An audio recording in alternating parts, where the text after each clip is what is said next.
You know, in the reptile world, some animals just get a bad rap. There's this legend of a monster, a story you'll hear at just about every reptile expo and in every online forum. We're talking about the blood python. But here's the question. Is this monster for real, or is this one of the hobby's biggest misunderstandings? Yeah, that's the one. You've heard it, I've heard it, everyone's heard it. It's the standard warning, and it's repeated so often it's basically treated as fact. And honestly, this one idea has probably kept more keepers from enjoying an incredible animal than any other. But here's the thing. The people who really know these snakes, the ones with decades of experience, they'll tell you something completely different. That monster is a complete and total myth. The aggressive, nasty beast of legend, it just doesn't exist once you understand what actually makes these animals tick. So how do we bust this myth? Well, it all starts with one super important idea. We have to separate what we think we're seeing from what's actually going on. And it all boils down to two simple words: aggression versus defense. Okay, this is where we flip the whole script. Think of aggression as being hardwired, It's proactive. It's just who the animal is. But defensiveness? That's totally different. It's a reaction. It's situational. It's a shield the snake throws up when it's scared. One is permanent, baked into their DNA. The other? It's just a temporary state of fear. And you can absolutely work with that. So what does that really mean? It means that snake you see all coiled up and hissing, it's not being a jerk. It's not a villain. It's terrified. It's running on pure, ancient survival instinct. This isn't a personality flaw. It's just fear. And the best part? It's a fear that we, the keepers, can help them get over. Okay, so you're probably thinking, if they aren't naturally mean, then where in the world did this whole monster reputation come from?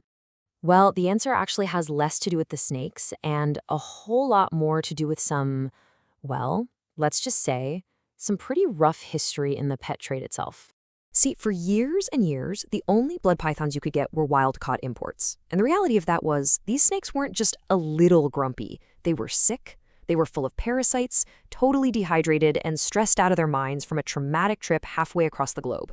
They were literally fighting for their lives. So of course they were defensive, wouldn't you be? But now you fast forward to today with captive-bred animals, and it is a night and day difference. A CB snake follows this really predictable pattern. Yeah, they can be a little defensive at first, but that's just a phase. As they settle in, as they start eating and learn they're safe, that defensiveness just melts away. It's the ultimate proof that this isn't who they are, it's just how they react. And that, right there, brings us to the real solution. If the problem isn't the snake's personality, then the problem is its environment. The secret to a calm blood python has nothing to do with taming a beast. It's all about cracking the code on their husbandry. Now, when you think about snake care, there's a lot to consider, right? Temperature, cage size, feeding. But for blood pythons, there is one thing, just one variable, that is more important than all the others combined. It is the key that unlocks the true nature of this species. Any idea what it is? It's this: 90%. And that's not a suggestion, that's a minimum. We're talking 90% or higher humidity all the time. You have to remember where these guys come from. We're talking the peat swamp forests of Southeast Asia. They are biologically built for constant, thick, wet air. Their heavy bodies just can't handle being dry. They overheat and dehydrate incredibly easily. And let me be perfectly clear, keeping them too dry isn't just uncomfortable. It's a form of chronic stress. It's painful. Low humidity leads to bad sheds that get stuck, it causes nasty respiratory infections, and over time it does serious damage to their internal organs. An animal that's in constant discomfort is, naturally, going to be a defensive animal. So, you want to know how to create that mythical monster everyone warns you about? It's actually pretty easy. Here's the recipe.